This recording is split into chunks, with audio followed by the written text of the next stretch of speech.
Señor presidente y demás miembros de la Asociación Venezolana de Exportadores, señores ministros, señores representantes del Congreso y de las otras ramas del poder público, señores representantes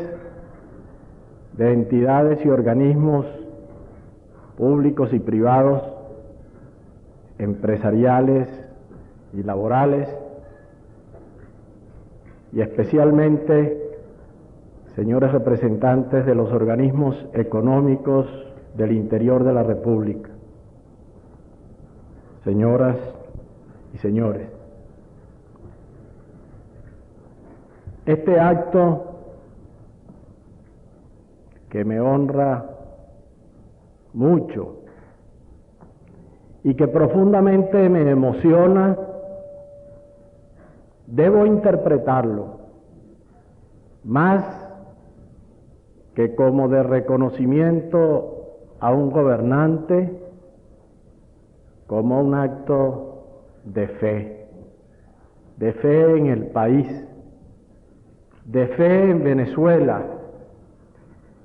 La Asociación Venezolana de Exportadores, a la que nunca, desde ninguna posición, he negado el justo tributo de mi reconocimiento y de mi estímulo, ha dejado de ser una especie de grupo pionero de un ideal lejano, cuyas realidades, aunque crecientes en las relatividades numéricas, era todavía algo muy tímido ante lo que el país necesitaba. Me parece que hoy la Asociación Venezolana de Exportadores siente que con el país ha madurado la responsabilidad de los exportadores venezolanos y que podrían ahora repetir aquella hermosa expresión popular: ahora es cuando. Está abierto el camino. Ahora exportar no es un sueño. Está roto el círculo vicioso. Está planteado el desafío. Y los hombres de la economía y del trabajo en Venezuela han recogido ese desafío con entusiasmo, con coraje, con alegría, con fe en las inmensas posibilidades de Venezuela. En su discurso tan generoso como lleno de contenido, el presidente de la Asociación Venezolana de Exportadores, Antonio José Díaz Martínez, ha recorrido los pasos que integran lo que él mismo llamó una política económica conjunta, una política económica integral, una política económica coordinada, una política económica programada, una política económica decidida, una política económica audaz, una política económica efectiva. Las leyes de incentivos para la exportación y de creación del Fondo para la Exportación son apenas la coronación de un proceso. Y él mismo ha fijado como punto de partida, como hecho definitorio, como confirmación de un sentido de soberanía y de decisión ante el futuro, la denuncia unilateral que hicimos del Tratado de Reciprocidad Comercial que nos ligaba con los Estados Unidos de América. En el estudio de la situación económica de Venezuela, en el diagnóstico que se quería hacer de nuestras posibilidades de exportar, hecho por técnicos venezolanos o extranjeros, siempre aparecía como primer escollo el tratado. Y se expresaba la esperanza de que al menos pudiera reformarse el tratado, de que pudieran modificarse algunas de sus cláusulas, de que pudiéramos obtener algo que nos permitiera comenzar el diseño de una política para la exportación. Estos informes, algunas veces los he releído y después de afirmar esta esperanza, contenían una expresión de pesimismo. Parecía imposible. Y es porque la negociación no revestía de interés análogo para las dos partes. Cuando hice mi visita oficial a Washington, a cuyo regreso, por cierto, recibí una hermosa placa de la Asociación de Exportadores que he colocado en sitio de honor en mi despacho, planteé la necesidad de que se conversara sobre la reforma del cuadro de nuestras relaciones económicas bilaterales. Pero llegué al convencimiento de que no solo en este periodo de gobierno, sino quizás en varios periodos sucesivos, no habríamos llegado nunca a lograr los resultados fundamentales que el país quería. Y sentí que interpretaba totalmente la voluntad de Venezuela el día que anuncié que habíamos entregado una nota al señor embajador de los Estados Unidos participando en lo que Venezuela había decidido poner fin a aquel tratado.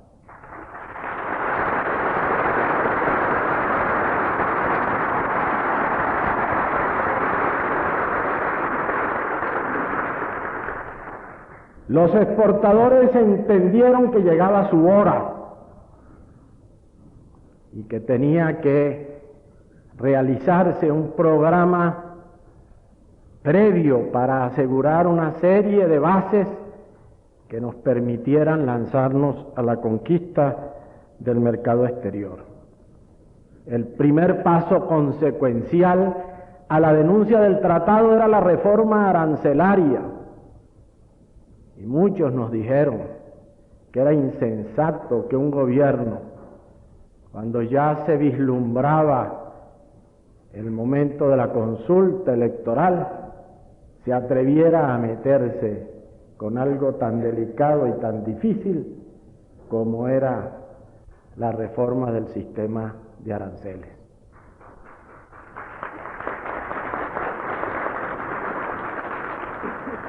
Pero lo necesitaba el país y confiábamos en la buena intención de los sectores afectados para corresponder a la buena intención del gobierno. Y los nuevos aranceles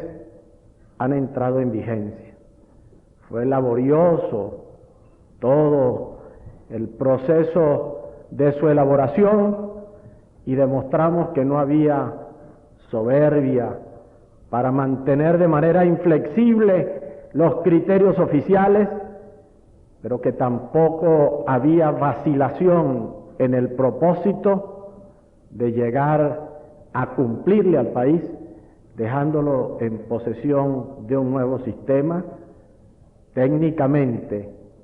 adaptado a las realidades del tiempo que vivimos y orientado en sustancia no al objetivo de producirle mayores ingresos al fisco, sino al de fomentar todas las posibilidades del desarrollo. Debo decir esta noche que revisando hoy con el ministro de Hacienda el cuadro de los ingresos del Estado, mirando con satisfacción cómo el ingreso estimado en el presupuesto que el Congreso nos hizo rebajar porque técnicos que respondían a una mentalidad tal vez muy apegada a conceptos que no corresponden a la dinámica del tiempo que vivimos, estimaban muy alta, resultó sumamente moderada. El país tiene un superávit fiscal considerable en este año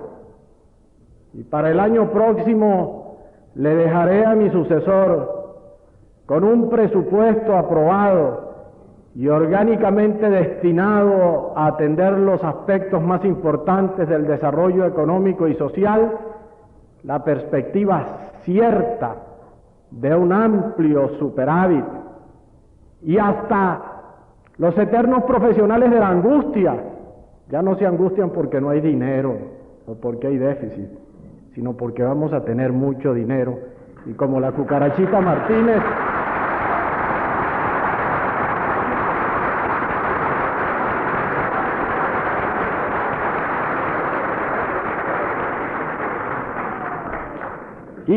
cucarachita Martínez están preguntando en qué vamos a gastar. Yo tengo mucha fe en mi país, en mi pueblo y en mi gente, y sé que ese dinero no va a malbaratarse, sino que va a invertirse mediante una programación seria y responsable en atender a necesidades imperativas y en impulsar vigorosamente hacia adelante el desarrollo económico de la nación. Pero en este examen, en este análisis que con el ministro de Hacienda realizaba, debo manifestar aquí que uno de los escasos renglones de los ingresos del Tesoro, donde la recaudación es menor de lo previsto presupuestariamente, es en el de los derechos de importación. Cuando nos lanzamos al establecimiento de un nuevo arancel, hubo algunos que dijeron que estábamos buscando caminos ocultos para aumentar los recursos del fisco mediante una contribución más onerosa sobre el consumidor venezolano y una mayor dependencia de las importaciones extranjeras. El hecho de que ni siquiera a la prudente estimación que hicimos ha alcanzado la recaudación es una prueba de que tal vez por primera vez, o por lo menos por primera vez de una manera reflexiva y analítica, el arancel no ha sido considerado como una fuente de riqueza para el fisco, sino como un instrumento de la política económica nacional. A estos pasos, denuncia del tratado, reforma arancelaria, han ido acompañando o siguiendo otros de indudable importancia. En materia de normas y control de calidad, hemos puesto empeño para que nuestro productor sepa que no puede conformarse a entregarle cualquier cosa y a cualquier precio a un mercado cautivo, sino que tiene que conquistarse por la calidad homogénea y constante de sus artículos, por la garantía de los mismos, la confianza del consumidor extranjero en mercados de mucha competencia. Recientemente hemos visto la creación de un fondo para promoción de calidad con participación de numerosos industriales que están conscientes de que es momento decisivo para acreditar nuestras marcas, para lograr la recepción favorable y duradera de nuestros productos en los mercados internacionales. El Pacto Andino llegó como fruto de una maduración Antonio Díaz Martínez ha recordado el Foro Nacional sobre la Integración, donde todos los sectores tuvieron algo que decir y donde hubo oídos para escuchar y voluntad para confrontar todos los argumentos. Fue laboriosa la negociación, pero cuando llegamos a su culminación, obtuvimos el doble objetivo que nos proponíamos, el de que los demás miembros del área subregional entendieran las razones de los planteamientos de Venezuela, que no eran arbitrarios ni egoístas, sino impuestos por la realidad de las circunstancias, y la de que el país participara en la integración no como si un gobierno arbitrariamente los hubiera empujado hacia el abismo, sino como si toda la comunidad nacional en forma voluntaria hubiera aceptado solidariamente el compromiso de no encerrarse dentro de las propias fronteras nacionales, sino de entrar a formar parte de una comunidad internacional más amplia. Por eso, cuando el 13 de febrero de este año presencié en un momento inolvidable de mi vida la firma de los documentos que integraban el Consenso de Lima, sentí que toda Venezuela estaba conmigo. Y experimenté un gran orgullo cuando al regresar en la noche de aquella misma fecha a la patria, encontré no caras compungidas, ni rostros tímidos, sino voluntades dispuestas a empujar hacia adelante el progreso de un país cuya grandeza está en pensar en grande, en actuar en grande y en marchar con decisión hacia adelante.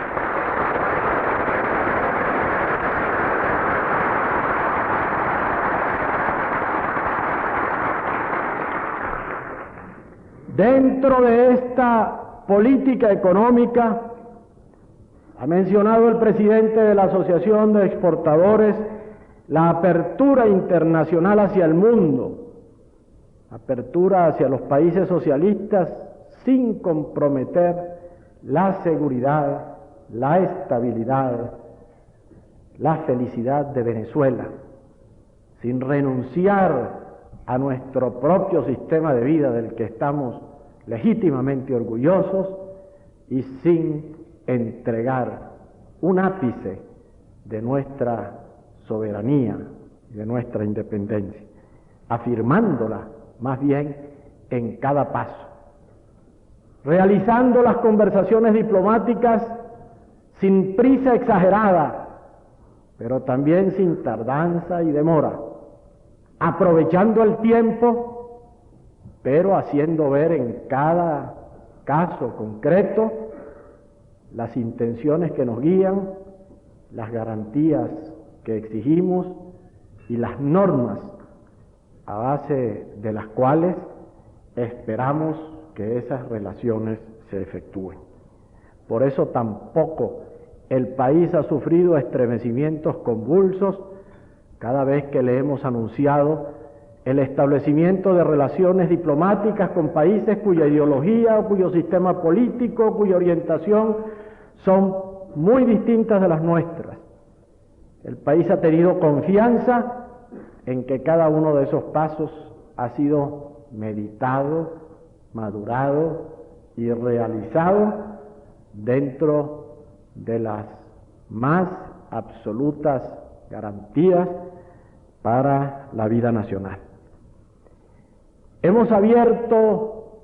nuevos horizontes no solo hacia nuestros hermanos de América Latina, frente a los cuales hemos hecho sentir la tesis de la solidaridad pluralista, para recordar que por encima de todas las diferencias que pudieran separarnos hay verdades, razones y necesidades fundamentales que nos vinculan y que nos unen, y que sería lo más absurdo el ponernos a ventilar antipatías o a establecer rivalidades cuando lo que nos exige el porvenir de la gran nación latinoamericana es que seamos una voz robusta y un conjunto fuerte de pueblos que aislados son muy débiles, pero que en conjunto representan una fuerza que cada vez se puede tomar más en cuenta en la vida de la humanidad, sino que también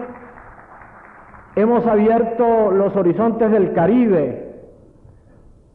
tratando de llevar a esos pueblos tan cercanos a nosotros, los pueblos de Carista, de la comunidad de naciones de habla inglesa, que están en este mismo mar y con los cuales hemos vivido y tendremos que vivir muchas vicisitudes para eliminar resquemores, para hacer que los rostros huraños se vayan tornando en faces amigas, para lograr confianza en un mundo en el cual, con buena o mala intención, habíamos tomado la imagen de un pequeño país que, porque se sentía más grande que los otros, quería establecer su prepotencia y mantenerse permanentemente como en actitud de potencial agresor. Está abierto el mundo del Caribe y yo debo decir aquí que espero mucho de esta amistad siempre que Venezuela se mantenga en una posición diáfana y leal de intercambio, sin pretender supremacías que no han estado nunca dentro de nuestro temperamento, ni estuvieron en el pensamiento de los forjadores de nuestra historia, sino llevando la voluntad de cooperar, de intercambiar, de luchar y de lograr. Dentro de la política económica, un conjunto de leyes armoniosamente abren nuevos y amplios horizontes al exportador venezolano. La ley sobre mercado de capitales, la ley sobre protección a la Marina Mercante Nacional, combinada con una atención creciente a los puertos, la adquisición de nuevos barcos, la apertura de nuevas rutas al tráfico marítimo y la iniciación de nuestra flota petrolera, que vino a satisfacer una vieja y recóndita ambición de todos los venezolanos. La ley de incentivos a la exportación, que constituye un mecanismo automático, un mecanismo nuevo, un mecanismo que le permite al exportador conocer con anterioridad sus ventajas, un mecanismo ágil y adecuado, dirigido especialmente a dar importancia y reconocimiento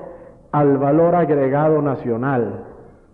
Y la ley que crea el Fondo de Financiamiento de las Exportaciones, que tiende también de modo ágil a dar posibilidades crediticias y asistencia a todas las operaciones, desde el estudio de los mercados hasta la realización final del proceso de intercambio económico. Agreguemos la creación de un organismo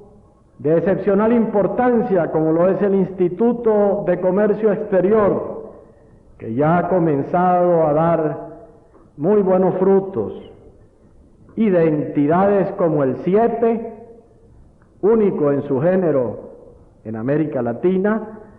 y que tiende a hacer que el exportador, especialmente de artículos alimenticios, sepa a cabalidad todo lo que envuelve su papel y se valga de los mecanismos de la ciencia y de la técnica para lograr los más satisfactorios resultados. También podría mencionar que he tenido la suerte de que en este periodo se lleve a realidad la existencia del Consejo Nacional de Investigaciones Científicas y Tecnológicas, CONICIT, y se dé un impulso a las preocupaciones por la tecnología, que constituyen más y más un aspecto fundamental de todo el proceso económico.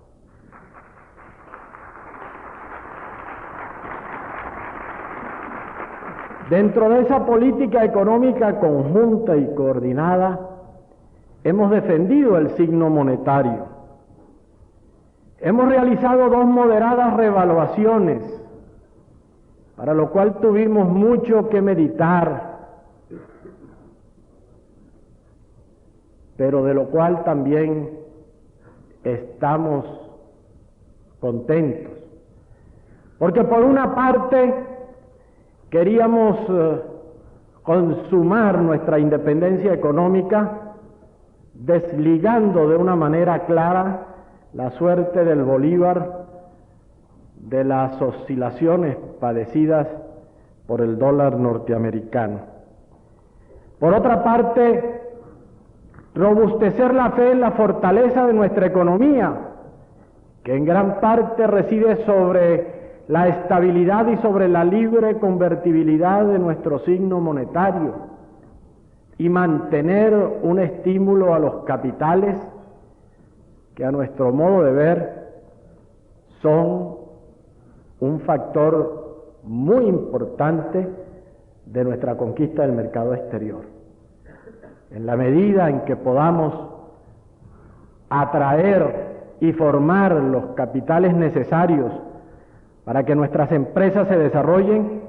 estaremos en mejor posibilidad de competir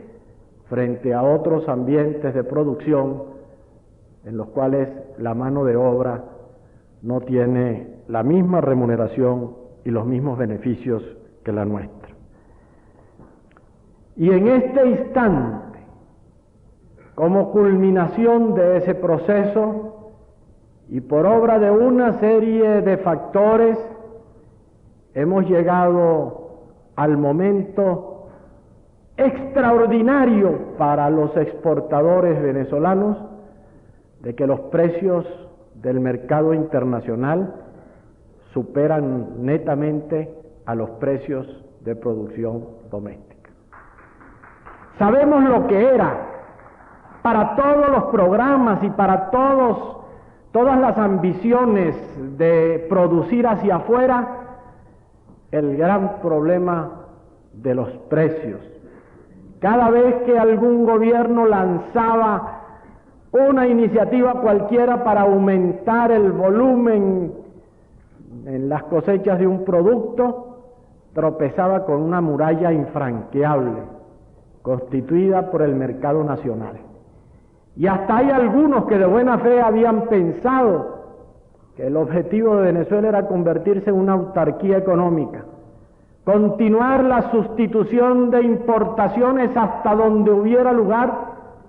y condenar a todas las fábricas y a todos los productores de la ciudad y del campo a llenar las cifras estadísticas del consumo interno a lo más con las perspectivas del crecimiento demográfico y de una mayor capacidad de consumo por el mejoramiento social. Si en un año había una extraordinaria cosecha de arroz, se llenaban los hilos y el gobierno encontraba que después de pagar un precio mínimo para que el agricultor no perdiera, tenía que sumar en el pasivo muchos millones si quería vender el excedente de arroz en un mercado externo. Nuestros productores de azúcar encontraban que la participación en el mercado externo suponía una pérdida cuantiosa, de manera que en cierto modo el consumidor nacional y el Estado subsidiaban al consumidor extranjero. Cuando había un plan para la producción de maíz que excediera los renglones normales del consumo doméstico, inmediatamente la angustia afloraba en todos los elementos responsables. Se inició un plan manicero en la mesa de Guanipa para compensar los efectos de la desinversión petrolera, y los tanques de Aguanca estaban llenos de aceite y el grano no podía recibirse porque ya los depósitos estaban congestionados, y pensábamos que salir de ese producto significaba una nueva pérdida para Venezuela. Y el problema del sisal, fuente de vida de numerosos medianos y pequeños productores del estado Lara, significaba una de las penas más grandes y uno de los problemas más insolubles que encontrábamos en la administración. Hoy la situación ha cambiado. Los precios han subido en el mundo. ¿Por qué? Parece que hay quien pretende que han subido los precios de las materias primas porque subieron los precios del petróleo. Esto significa una operación matemática un poco compleja. La incidencia del petróleo en la vida económica es muy grande, pero más desde el punto de vista cualitativo que desde el punto de vista cuantitativo. Pero pienso que han subido los precios no solo por circunstancias meteorológicas que en algunas zonas de la Tierra han producido daños considerables, sino también porque hay más gente que ha adquirido el derecho a comer más, porque ya la humanidad no quiere impasiblemente aceptar el que millones de hombres mueran de hambre o sufran las peores carencias para poder lograr que se alimenten a satisfacción los pueblos afortunados del mundo industrial. Con la soberanía política ha empezado a surgir en naciones antes desconocidas el reclamo al bienestar económico y al desarrollo. Cada programa de desarrollo supone, es cierto, una mayor demanda de combustible, y por eso no se puede botar una gota de petróleo, pero también cada nación soberana que toma conciencia de sus derechos reclama la posibilidad de comer para que se acabe aquella terrible geografía del hambre de que hablaba Josué de Castro. Pero lo cierto es que en este momento la diferencia de precios entre lo que tenemos en Venezuela y lo que se está reclamando fuera es considerable. Solamente voy a mencionar dos ejemplos. Nuestra cabilla en el mercado interno a 810 bolívares la tonelada, la tenemos que adquirir afuera a 1.569 bolívares la tonelada para completar el aumento extraordinario del consumo que ha pasado de 1966 a 1973 de unas 80.000 toneladas a 250.000 toneladas como resultado del progreso del país. Y el azúcar, que la sigue pagando el consumidor venezolano a 872 bolívares la tonelada, y que hasta hace apenas unos meses todavía en el mercado exterior había que venderla no más de 600 o 650 bolívares, hoy está a 1.500 bolívares la tonelada en el mercado externo. Frente a esta situación, encontramos que empujar la producción en Venezuela ya tiene las puertas abiertas. Aquel muro de hormigón que nos impedía el crecimiento ya no existe. Podemos producir todo el azúcar que sea capaz de dar nuestra tierra y los nuevos centrales,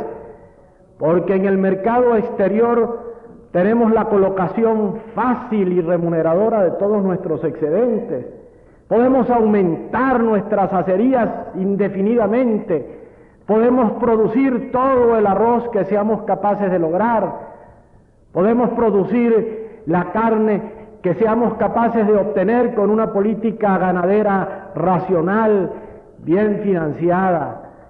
y orientada por la técnica. Pero no solo esto, son nuestros productos textiles. ¿Cuántas veces oímos que era insensato entrar al Pacto Andino porque la industria textil en Venezuela, fuente de ocupación para muchos millares de trabajadores, no podría resistir la competencia? Estamos exportando millones de metros de tela, estamos exportando, me decían esta noche, ropa confeccionada para Europa, y lo que sentimos es no tener ya disponibles más cantidades, y eso que todavía no han entrado a operar de lleno las nuevas leyes sobre incentivos a la exportación y sobre fondo de financiamiento de las exportaciones. Está Venezuela en el momento de iniciar ya, en forma intensa, una gran política de desarrollo orientada hacia la exportación. Y eso ocurre en un momento en que los precios del petróleo aumentan de manera increíble. Y yo quisiera recordar aquí algo que muchas veces he dicho porque me parece de excepcional importancia. Cuando el Consejo Supremo Electoral me declaró presidente electo en diciembre de 1968, solicitó una entrevista conmigo el presidente de una de las más importantes empresas petroleras. Se presentó a Tinajero con sus técnicos, con gráficos y con proyectores, y después de una conferencia de 2 horas, concluyó que era incierto y dramático el porvenir del petróleo en Venezuela. Yo le dije que de acuerdo con su exposición debíamos ponernos a llorar, él por ser presidente de una compañía petrolera y yo por ser presidente de un país petrolero.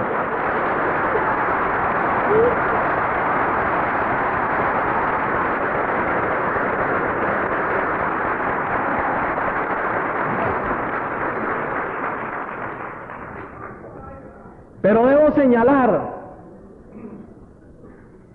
y algunos dirán que no hay relación de causa-efecto. No quisiera discutir eso ahora,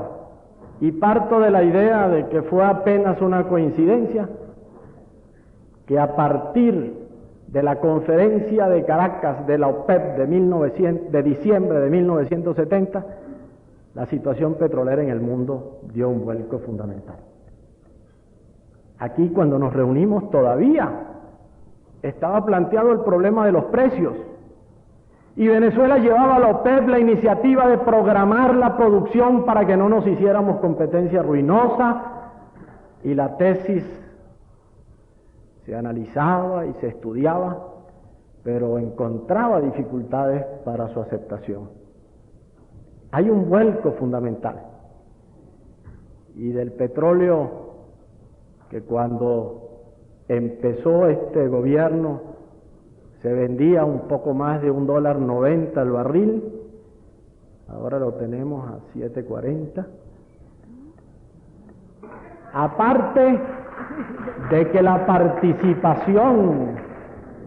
del país subió hasta el orden de alrededor de un 90%. Esto ha ocurrido, y uno se pregunta si es que estamos vendiendo el petróleo muy caro o si es que nos robaron mucho dinero cuando nos los pagaban a los precios anteriores.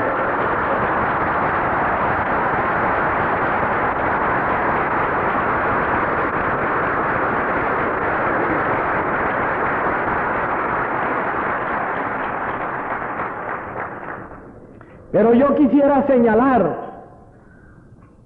y esto me parece a mí trascendental para una reunión como la de esta noche, que el petróleo ya no es la traba para las exportaciones no tradicionales,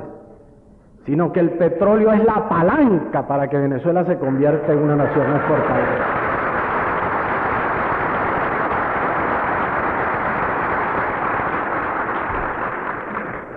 Por eso cuando el Consejo de la Industria, preocupado por el problema de las materias primas que tenemos que importar, se acerca al gobierno para hacer sus planteamientos, fundamentalmente hace suya la tesis del ministro de Minas e Hidrocarburos de Venezuela de que el petróleo debe servir en las negociaciones internacionales para obtener lo que necesitamos para nuestro desarrollo, que no son solamente los insumos en concepto de materias primas o la maquinaria, sino que nuestro concepto debe ser también fundamentalmente la transferencia tecnológica y la posibilidad de accesos al mercado mundial.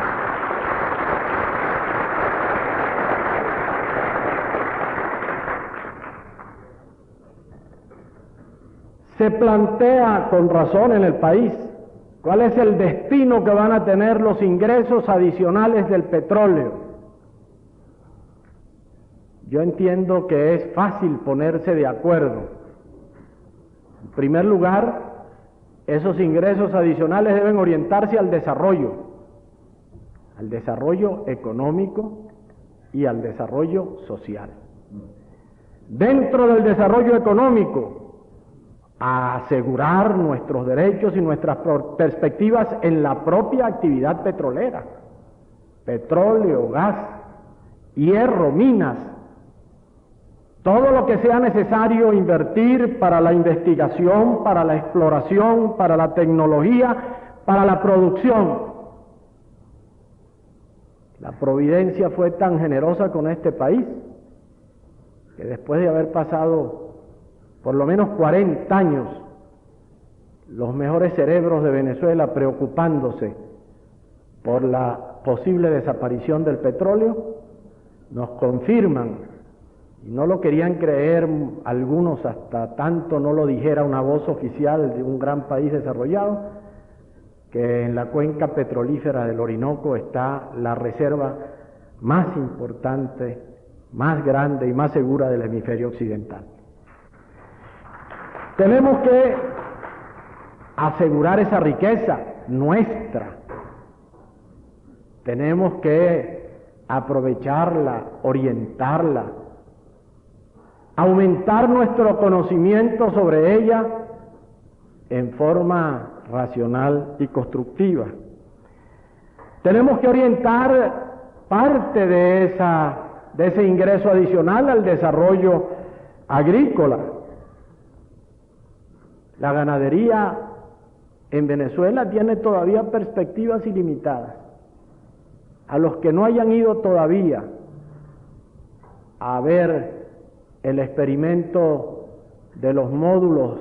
hidrológicos de Mantecal en el estado Apure, yo les pediría que dedicaran un día, un rato a esa experiencia. Mientras estamos todavía con una ganadería intensiva que requiere 6 u 8 hectáreas en el llano por cada cabeza de ganado, mientras estamos sujetos al drama de que a la sequía sigue la inundación y a la inundación sigue la sequía, este experimento hecho por técnicos venezolanos, por jóvenes venezolanos, ha demostrado no solo su factibilidad técnica, sino su factibilidad económica para tener 2, 3, 4 cabezas de ganado todo el año con pastos frescos, con una operación relativamente sencilla. Todo lo que se gaste de los ingresos adicionales del petróleo en extender en aquel hectareaje todavía ilimitado que tenemos en las sabanas de Apure, de Barinas, de Portuguesa, de Cojedes, eso es sembrar el petróleo en el desarrollo de Venezuela. Tenemos que estimular la concesión de créditos a nuestros agricultores para que nos provean de más materias primas. Tenemos que impulsar la aspiración de sustituir en muchos casos materias primas extranjeras por otras que se pueden producir en el país y que pueden dar un inmenso rendimiento. Tenemos que impulsar a través de estos ingresos adicionales el programa de desarrollo industrial que se está cumpliendo en Venezuela. Pero también tenemos que recordar que el desarrollo no es solamente económico y que el desarrollo social exige, en primer término, la educación, la capacitación de nuestra gente, que a mi entender es la forma más definitiva y rendidora de sembrar el petróleo, y en salud, porque son los recursos humanos los que pueden hacer la grandeza del país. Tenemos que invertir parte de esos ingresos adicionales en el saneamiento administrativo. La administración pública resiente de una serie de problemas acumulados y hay dependencias de la administración que no han podido solventar sus compromisos, y no es justo que un Estado donde existe bonanza económica no se ponga al día y en que todos los despachos paguen sus compromisos y en que se haga una clarificación de cuentas entre los diferentes despachos e institutos autónomos. Tenemos que lograr de esta forma un permanente y efectivo equilibrio fiscal, y siempre habrá la posibilidad, si somos prudentes, de dejar un cierto margen anticíclico que nos ponga a cubierto de las oscilaciones que puedan presentarse. Pero hay algo en que quisiera también insistir y en que cada día me parece la cuestión de mayor claridad. Tenemos que usar parte de ese ingreso adicional, que para muchos constituye preocupación porque puede convertirse en factor inflacionista, como instrumento de una política antiinflacionaria. Por eso yo no he vacilado en adoptar todas las medidas del caso para subsidiar de manera prudente, pero en toda la medida necesaria, los productos indispensables para la subsistencia del pueblo, para evitar que un alza de precios le dé impulso desorbitado a una espiral inflacionaria que después no podríamos contener. No se trata solamente de una cuestión de justicia, porque en justicia se puede preguntar si es justo que cuando Venezuela está obteniendo mayor rendimiento por su petróleo, se ha castigado el pueblo comprando más cara la carne, la leche, los huevos, el pan y todos los artículos esenciales. Sería absolutamente injusto, aparte de que el alza que se autorice precipitadamente en cualquiera de esos artículos repercute inmediatamente en una serie de aspectos en los cuales ya sabemos que los factores de multiplicación intervienen y que resulta muy difícil contener. Por allí se dice que cómo es posible que no subamos el precio de la gasolina cuando en el extranjero nos están pagando el petróleo mucho más caro. Y hemos tenido que tomar medidas para que las empresas suplan el gasoil indispensable y las formas de combustible para nuestras industrias, porque tienen la tentación de mandarlo todo para afuera, porque afuera obtienen precios muy elevados. Pero no es solamente esta cuestión. Aparte de que el alza que autorizáramos en los artículos de primera necesidad traería automáticamente la demanda por alza de salario, y la demanda por alza de salario traería la demanda en los precios de los artículos producidos, y de esta manera volveríamos a la misma situación anterior en que subió el resorte en forma tal que ya no tenemos ningún incentivo ni ninguna ventaja para vender hacia afuera, sino que se trata de una cuestión económica. En la medida en que nosotros empleemos algunos de los recursos adicionales del petróleo en mantener los precios que pagan los consumidores, es decir, el pueblo, por artículos de primera necesidad, sin dejar de ofrecer un incentivo al productor para que encuentre su actividad económicamente explotable, estamos empleando el exceso de recursos en la contención de la inflación. Y en vez de que la circulación produzca una alza inmediata y desmedida de los precios, lo estamos utilizando para contener dentro de límites saludables una situación de precios que tampoco sabemos el rumbo que va a seguir más adelante, que en algunos casos será irreversible, que en otros se modificará parcialmente y que tampoco tienen factores definitivos porque la producción interna puede modificar en mucho el componente externo de los precios. Yo no soy economista, pero esto lo veo con absoluta claridad. Y creo que si por hacerle caso a quienes todo lo critican y a quienes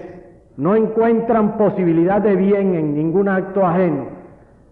suprimiera la decisión de subsidiar en prudente medida los precios de los artículos de primera necesidad, para lo cual estamos en condiciones favorables porque tenemos recursos financieros a la mano, autorizaríamos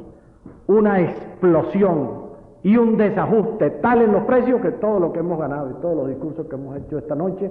a lo mejor se quedarían como palabra vaga. Yo creo pues que este es un programa fácil para el empleo de los ingresos adicionales. Y creo que tenemos un momento singularmente favorable en la vida de Venezuela. Alguna vez me criticaban por ser optimista. Y creo que si he ganado un poco de confianza por parte de los venezolanos, es porque en el momento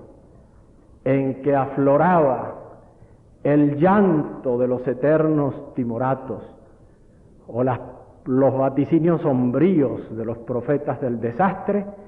yo le dije a mis compatriotas que tuvieran confianza que Venezuela marchaba hacia adelante.